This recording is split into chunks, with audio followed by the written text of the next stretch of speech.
الحمدللہ والصلاة والسلام علی سیدنا رسول اللہ وعلی آلہ واصحابہ ومن والا۔ بسم اللہ الرحمن الرحیم۔ حکم العمل بہ، اس پر عمل کرنے کا حکم۔ بہ میں آدمی مذکر کا مرجع ضعیف حدیث پر عمل کرنے کا حکم۔ ہم نے کل ضعیف کے بارے میں پڑھا، ضعیف کی ان سندوں کے بارے میں پڑھا جو کمزور سندیں ہوتی ہیں، بعض صحابہ بعض سمتوں یا بعض شہروں کی طرف نسبت کرتے ہوئے۔ اس کے بعد ہم نے ایک مثال پڑھی، مثال سے مصنف نے سمجھایا کہ کس طریقے سے یہ جو حدیث ہے من اتی حائضا او امرأۃ الی آخرہ، یہ حدیث کس طریقے سے ضعیف ہے۔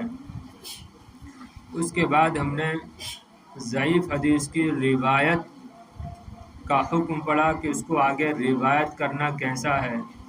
تو اس کے بارے میں آپ نے پڑھا تھا کہ دو شرطوں کے ساتھ ضعیف کی روایت آگے کی جا سکتی ہے۔ وہ کیا دو شرطیں ہیں؟ کہ وہ حدیث ضعیفہ عقائد سے متعلق نہ ہو، اسی طرح احکام شرعیہ سے متعلق نہ ہو۔ اس کے علاوہ فضائل اعمال یعنی وعد و نصیحت، ترغیب و ترہیب اور قصص سے متعلق اگر وہ حدیثیں ہیں تو ان کو آگے روایت کرنا جائز ہے۔ اب یہاں سے حدیث ضعیف پر عمل کرنا کیا ضروری ہے یا ضروری نہیں ہے، کیا ہے، اس کے بارے میں بتا رہے ہیں۔ حکم العمل بہ، حدیث ضعیف پر عمل کرنے کا حکم۔ اختلف العلماء فی العمل بالحدیث الضعیف والذی علیہ جمہور العلماء انہ یستحب العمل بہ فی فضائل الاعمال لیکن بشروط ثلاثہ اوضحها الحافظ ابن حجر۔ اختلف العلماء،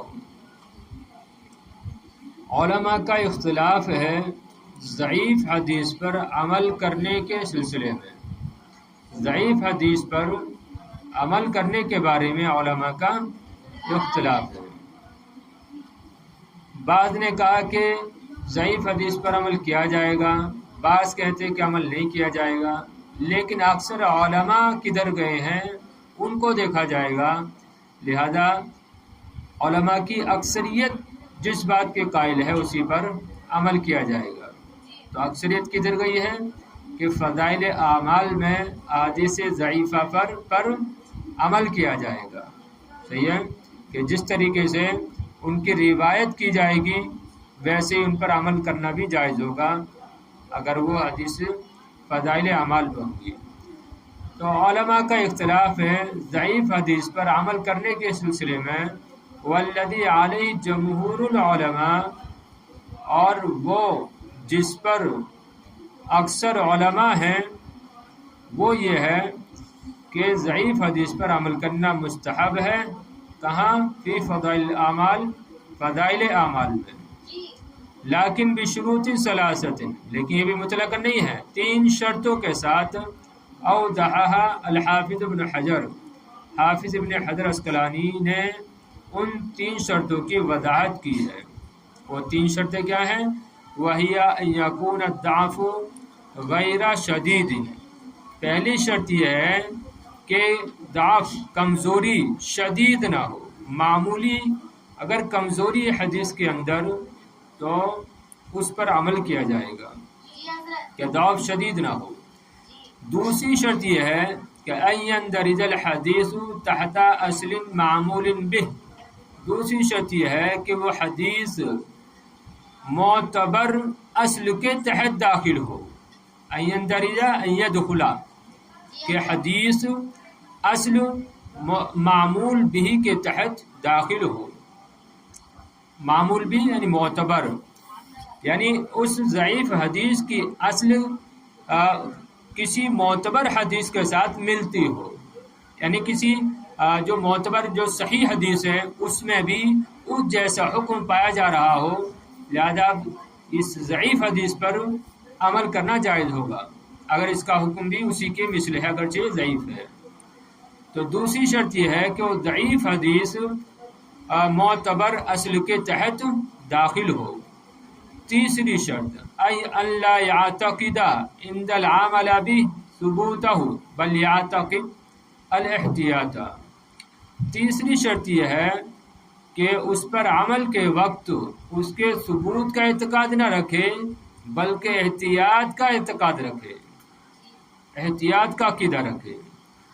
تو تیسری شرط یہ ہے کہ ضعیف حدیث پر عمل کے وقت اس کے ثبوت کا اعتقاد نہ رکھے بلکہ احتیاط کا اعتقاد رکھے۔ تو کتنی شرط ہو گئی؟ 3 شرط ہو گئی۔ پھر دیکھیے علماء نے ضعیف حدیث پر عمل کے سلسلے میں اختلاف کیا ہے، اور جمہور علماء جس پر ہیں وہ یہ ہے، سیدھا سادہ جمہور علماء فضائل اعمال میں ضعیف حدیث پر عمل کرنے کو مستحب کہتے ہیں، صحیح ہے نا؟ اور جمہور علماء فضائل اعمال میں ضعیف حدیث پر عمل کرنے کو مستحب کہتے ہیں، لیکن 3 شرطوں کے ساتھ، جن کی حافظ ابن حجر عسقلانی رحمۃ اللہ تعالی علیہ نے وضاحت کی ہے۔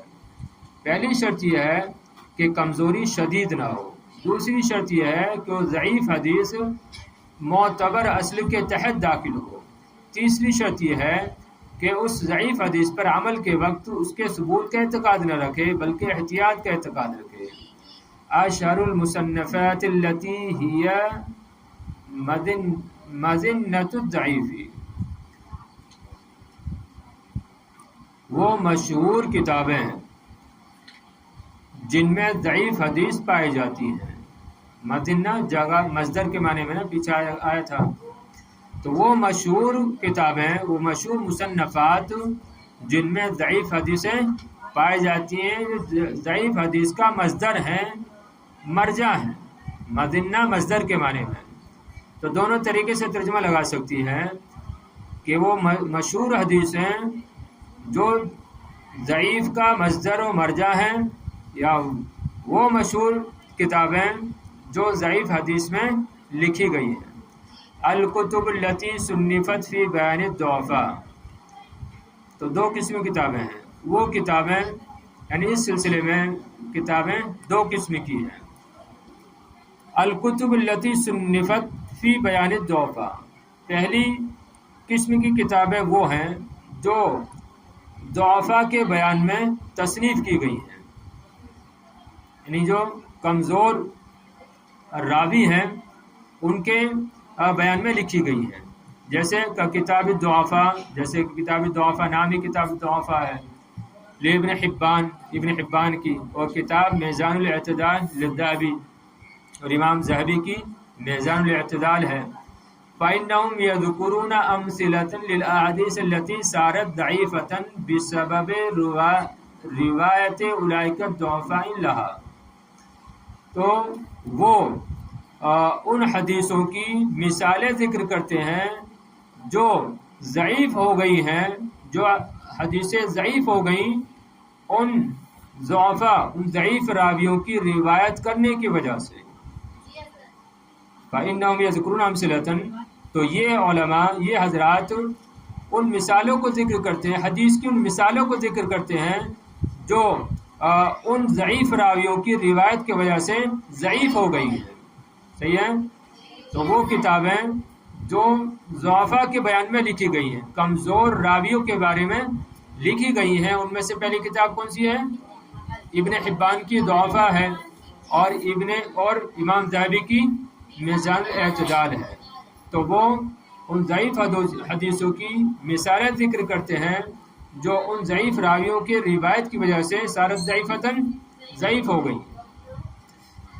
الکتب التي صنفت فی انواع من الضعیف خاصۃ، اب دوسری قسم کی وہ کتابیں ہیں جو خاص کر ضعیف کی انواع میں تصنیف کی گئی ہیں، جو ضعیف قسموں میں تصنیف کی گئی ہیں، مثلا مثل کتب المراسیل والعلل والمدرج وغیرہما، کتاب المراسیل لأبی داود